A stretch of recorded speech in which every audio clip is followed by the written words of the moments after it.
Israel ramps up its offensive. UN staff fatality. Ceasefire talk in limbo. Here are some of the top developments from the Israel-Hamas war.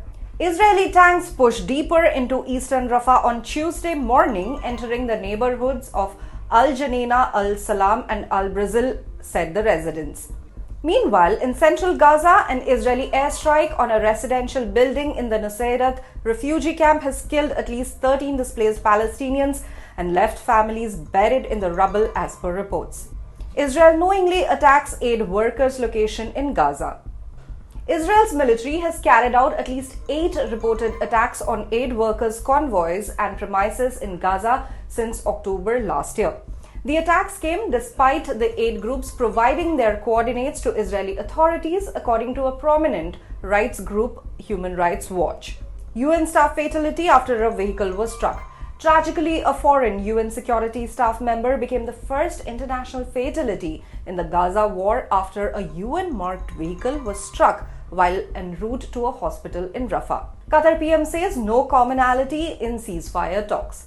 At the Qatar Economic Forum, Qatar's Prime Minister said the Gaza ceasefire talks are almost at a stalemate.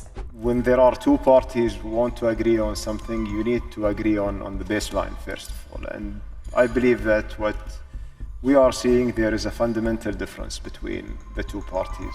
There is one party who wants to end the war and then talk about the hostages. There is another party who wants the hostages and wants to continue the war. And as long as there is any commonality between those two things, it won't get us to a result. I believe it's very important for all of us right now to see what's happening with all this destruction that's happened.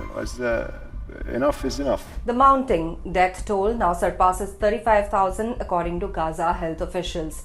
Israeli operations have disrupted aid efforts, with a man-crossing point for humanitarian supplies in Rafah being closed. For more updates on the ongoing war, please follow the official YouTube channel of the Indian Express.